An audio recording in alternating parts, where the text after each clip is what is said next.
देश एक और आज़ादी का 75वां वर्ष मना रहा है, पर क्या इन 75 सालों में आदिवासी एवं हरिजन समाज के लोगों को उनका सही हक एवं अधिकार दिलाने में सरकारें सफल हुई है? जहां एक और प्रदेश के मुखिया शिवराज सिंह चौहान आदिवासी समाज के लिए बड़ी बड़ी बातें करते हुए मंचों से दिखाई देते हैं, पर क्या सच में इन 15 सालों में आदिवासी एवं हरिजन समाज को उनका हक अधिकार दिलाने में प्रदेश की भाजपा सरकार सफल हो सकी है, या केवल उनके नाम पर केवल और केवल राजनीति कर रही है? दरअसल हम बात कर रहे हैं विधानसभा पंधाना की, जहां पर पिछले 15 सालों से भाजपा का कब्जा है एवं तीनों विधायक आदिवासी समाज से आते हैं। उसके बावजूद भी आदिवासी समाज के लोगों को अपने हक और अधिकार नहीं मिल पा रहे हैं। आपने अब तक जनसुनवाइयों में पंचायतों में चल रहे भ्रष्टाचार को लेकर लोगों को आवेदन देते हुए देखा होगा, लेकिन हम आपको देश में हुआ पहला ऐसा मामला पंचायत का दिखाएंगे जहां पर लोगों ने एक साथ सामूहिक रूप से आरटीआई पंचायत के खिलाफ लगाई है। दरअसल हम बात कर रहे हैं विधानसभा पंधाना के अंतर्गत आने वाली ग्राम पंचायत बरखेड़ी की, जहां पर दिन बुधवार को आदिवासी एवं हरिजन समाज के परिवारों ने छेगांव माखन जनपद में जाकर सामूहिक रूप से आरटीआई लगाई। इन लोगों का आरोप है कि उनकी बरखेड़ी पंचायत में भारी भ्रष्टाचार किया गया है। वहीं आदिवासी एवं हरिजन परिवारों को शासन की मूलभूत सुविधाओं से उन्हें वंचित रखा गया है। आवास योजनाओं से लेकर वृद्धा पेंशन तक आदिवासी परिवारों को नहीं दी गई है, जिसे लेकर ट्राली में भरकर सामूहिक रूप से इन लोगों ने आरटीआई के कागज लगाकर अपने पंचायत में भ्रष्टाचार को उजागर करने की बात कही है। अभी जो ग्राम बरखेड़ी के जो यहाँ पर ग्रामीण आए हुए हैं, उनके साथ में नवनिर्वाचित सरपंच भी आए हुए हैं यहाँ पर, तो चलिए हम उनसे भी जानना चाहते हैं कि वो किस लिए आए हुए हैं। चलिए आइए, पहले आपका थोड़ा सा परिचय दे दिए, आपका नाम बताइए पहले तो। मेरा नाम माधुरी भाई देवकरण करोले है।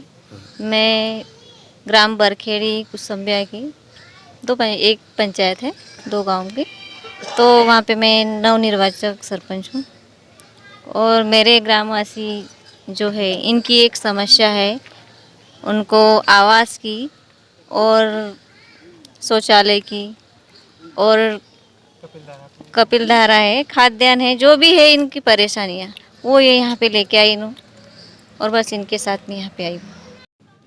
इस वक्त हम मौजूद है जनपद पंचायत छेगांव माखन में, और यहाँ पर आप देख रहे हैं कि सारे ग्रामीण लोग इकट्ठे हुए हैं, और ये जनपद पंचायत छेगांव माखन के अंतर्गत आने वाली ग्राम पंचायत बरखेड़ी के सारे ग्रामीण इकट्ठे हुए हैं और वो किसी समस्या को लेकर आए हैं। तो चलिए हम उनसे ही जानते हैं कि आखिर क्या समस्या है उनकी और क्या परेशानी है कि आखिर उनको यहाँ पर आना पड़ा। चलिए हम यहाँ के ग्रामीणों से बात करते हैं। चलिए दादा, आपका नाम बताइए पहले। मेरा नाम रामलाल मोरे, ग्राम बरखेड़ी मैं पंचायत का निवासी हूँ और मैं यहाँ पे कुटीर के लिए आया हूँ।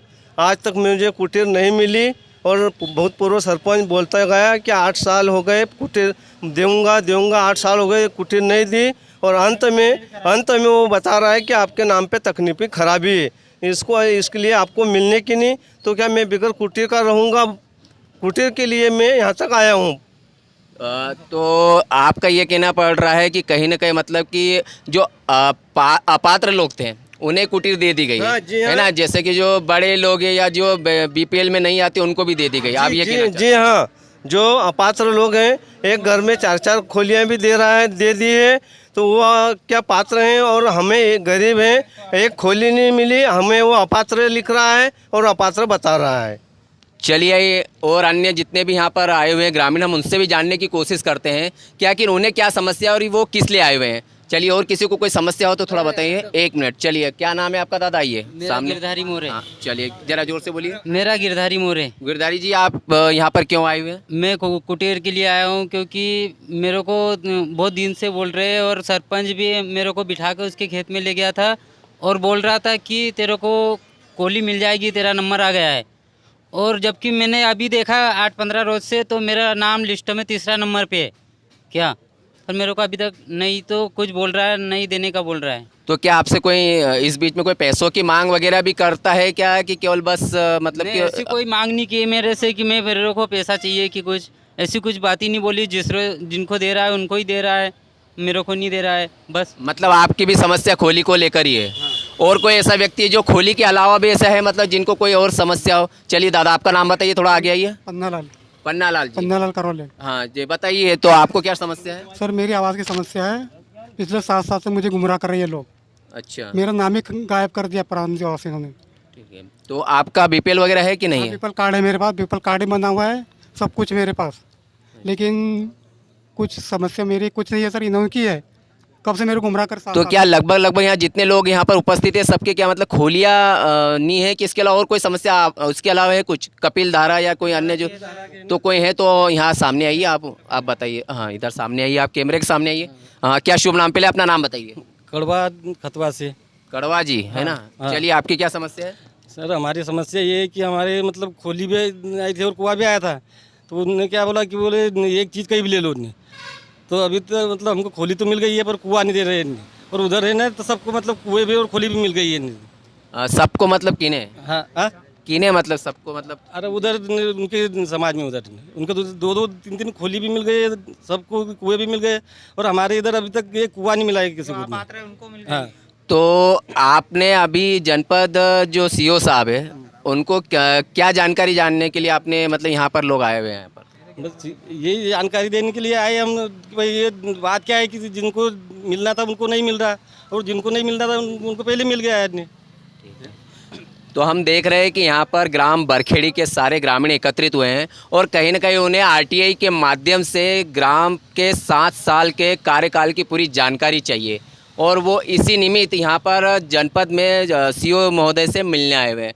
मैं बरखेड़ी से हमारे चिंटू जी भी है जो सारी समस्या हमको पूरे सहज रूप से सरल रूप से पूरा बताएंगे कि आखिर पूरी समस्या क्या है। हम उनसे ही थोड़ा जानना चाहेंगे कि आखिर क्या समस्या है उनको और ग्रामीण किन किन चीज़ों से जूझ रहे हैं, हम थोड़ा उनसे ही जानना चाहेंगे। चलिए चिंटू जी, थोड़ा सा हम जानना चाहते हैं ग्रामीणों की पूरे मन की बात। अब आप ही बताइए कि आखिर ये सारे लोग आज यहाँ पर जनपद छेगांव वाखन में क्यों आए हैं और क्या क्या समस्या है और क्या क्या मूलभूत सुविधाएं वहाँ पर प्राप्त नहीं हो सकी, ये थोड़ा सा बताइए हमें। सर पहले तो मैं सभी अपना आपको नमस्ते बोलूँगा।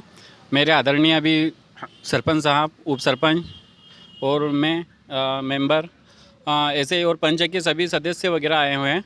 हमारे 7 से 8 साल में जो भी कार्य हुए हैं उनसे हमारे गांव के लोग मतलब असहज हैं मतलब, और अपनी बात कभी वो रख नहीं पाए आगे, कि उन्हें जैसे कुटीर से संबंधित समस्या थी तो कभी रख नहीं पाए आगे कि कुटीर मिली क्यों नहीं मिली, क्या कारण है, और ना कोई उन्हें वहाँ से कोई पंचायत से किसी प्रकार का कभी उत्तर मिला है प्राप्त हुआ कि जिससे वो संतुष्ट हो सके। आज हम लोगों के द्वारा सरपंच साहब, उप सरपंच और हम लोग सभी आए, गांव के गणमान्य सभी लोग यहाँ पर सीओ सर को हमने अभी आवेदन दिया है जिसमें हमने आरटीआई द्वारा सभी कार्यों की सूची मंगवाई है 7 साल की, जो भी 7 साल में कार्यकाल हुआ है हमारे गांव में। जैसे कुटीर वगैरह हुआ, अपना कपिल धारा से कुएं हुए हैं, अपना वृद्धा पेंशन हुई है, ये सब सारी समस्या इन लोगों की है। और इन लोगों के लिए हम अभी भविष्य में तो यहाँ पर सीओ सर क्या है, भविष्य में यदि इनका समाधान नहीं होता तो हम उच्च स्तर पे कलेक्टर के पास, कलेक्टर से होगा तो भोपाल तक हम इन लोगों को आगे करेंगे। अभी जैसे हम यहाँ पर आए तो हमें अधिकारी ने हमें ये बताया कि आप के जैसे जॉब कार्ड से रिलेटेड जो भी नाम वगैरह है वो किसी सर्वर के वजह से प्रॉब्लम है। आज 8 साल हो गए, बहुत से यहाँ पर गरीब हैं, उन लोगों को आज तक वो नहीं मिली। यहाँ पर 85 साल के मेरे साथ बुजुर्ग भी मैं लाया हूँ, उनको आपको मैं बताना चाहूँगा। ये अपना बुजुर्ग अपना इनको अभी तक पेंशन वगैरह अभी तक इनको पेंशन वगैरह नहीं मिली है, तो मतलब ये डरते थे अपनी समस्या रखने में। बट आज हमारे 9 निर्वाचित सरपंच, उप सरपंच इन लोगों ने सभी के सहयोग से और सभी को लाए और यहाँ पर समस्या रखी है। हम यही चाहते हैं सीओ सर से कि हमारी समस्याओं का निराकरण करें और 7 साल का जो भी हमने रिकॉर्ड मांगा है वो सारी समस्या हमारे को बताए और रिकॉर्ड हमें बताएं कि हमारे पंचायत में किस प्रकार के कार्य हुए, किसे क्या प्राप्त हुआ है।